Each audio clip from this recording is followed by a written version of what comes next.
My grandfather was a serial killer. Part 1. I don't have the best memory of my childhood. Not that my childhood was bad, it wasn't, but I just don't remember that much of it compared to a lot of people. My grandfather always stood out to me, which was strange, because he was never around very much. The few times that he came around for Christmas or some other family occasion, he seemed a kind but serious man. I remember him talking to me and showing me coin tricks, and I liked the sound of his deep, rumbling voice as he told me stories about far-off lands and fantastic creatures. I remembered liking him and feeling sorry for him, because underneath it all he seemed very sad and tired. I knew that my grandmother had died not long before I was born, so I always imagined that was a lot of why he was sad. I say this all to explain that I had a limited but positive idea of my grandfather before a few days ago. Last month, my parents were killed in a car accident coming back from a movie.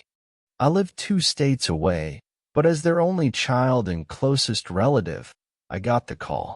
The next few hours were a haze of travel and crying in shock, but I know that when I got to the hospital, my grandfather was there. Even as an adult, I was amazed at how large a man he was, and when he swept me up in a quiet hug, I cried against him for several minutes, welcoming the comfort. We did the funeral arrangements together and agreed that we would come back in a few weeks to go through all of their things and get the house ready to sell. He had already made clear that regardless of whether they had a will or not, he wanted everything to go to me, but he would be happy to help and get to know his grandson a bit better. The funerals went well, as far as those kinds of things go, and I went back to my life. Last week I got a call from my grandfather, and we agreed to meet up this past weekend to start going through all of their belongings. I got to the house on Sunday morning, and the last couple of days have been a bit sad at times, but they've been a lot of fun as well. My grandfather is much like I remember him, a serious but kind man that enjoys talking and telling stories. And he has actual conversations with you rather than just taking turns monologuing, which is a rare commodity in my experience with older people or people in general nowadays. He wanted to know about my work, if I had a girlfriend, if I liked the area I lived in. He told me some about his days in the army as a medic and then his time as a doctor. I knew he had been a pretty famous surgeon at one point, but that mostly stopped after his wife died. He still had a small practice and would sometimes publish academic articles, but he had saved much of the money from his early career as a surgeon, so he was comfortable enough financially that he could do what he wanted for the most part. Much of our time was spent busy and in separate parts of the house or garage, so we would largely talk at meals and in the evening hours before bed.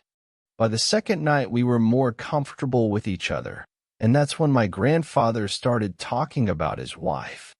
Even now, some 30 years after her death, it was clear how much he loved her and missed her. He started off by telling a story that involved her only peripherally, but soon he was just telling things about her.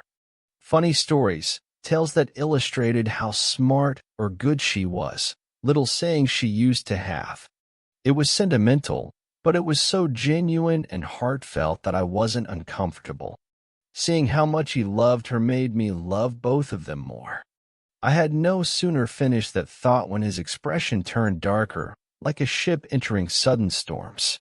He started talking about how she was taken from him, how that man, that thing, had killed her.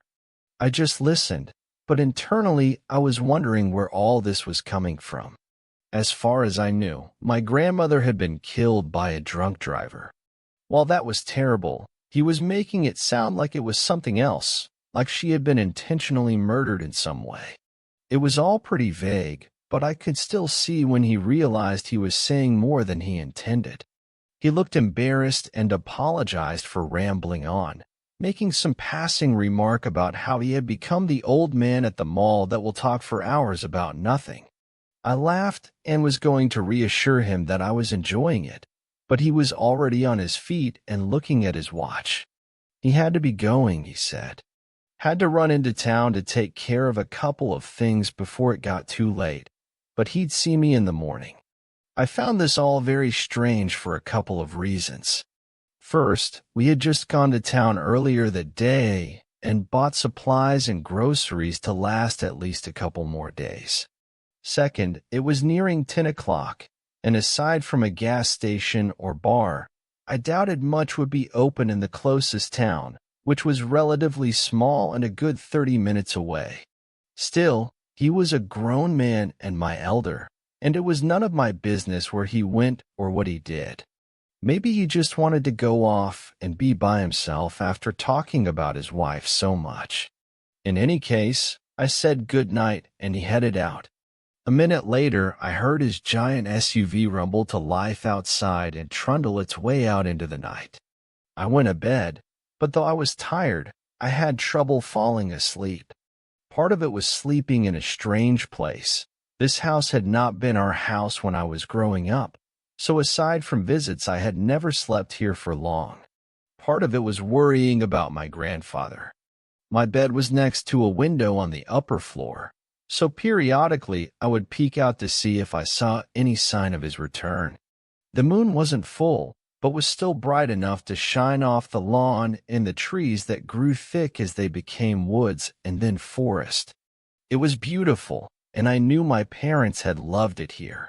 Still, it was too remote for my tastes, and if they hadn't lived so far out of town, they probably wouldn't have gotten killed coming back from a movie. The thought made me angry, so I pushed it aside. Picking up my tablet, I started reading, and before I knew it, I was asleep. To watch the entire series, join my Patreon and become my special member. Get unlimited access to horror content like this. My Patreon also has a lot of new free content to explore, so do please check it out. And join my Patreon at just a small price of $5 a month to have 50-hour plus exclusive horror content every month and unlimited access to horror series. Thanks for watching.